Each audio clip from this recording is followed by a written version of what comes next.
What's up, everyone? Good to see you.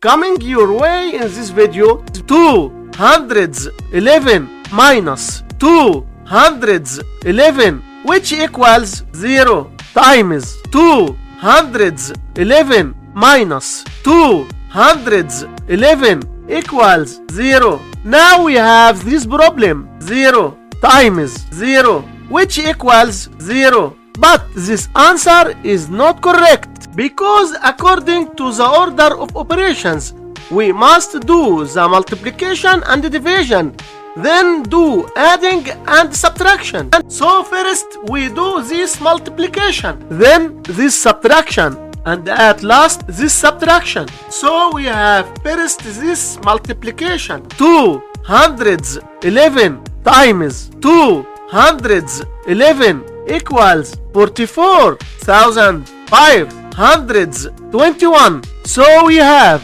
211 minus 44,521 minus 211, and we have two subtractions. According to the order of operations, we do this subtraction, then this subtraction. So 211 minus 44,521, which equals minus 44,310. So we have minus 44,310 minus 211, which equals minus 44,521. And this is our final answer for this problem. Thanks for watching. Share, like and subscribe to support the channel.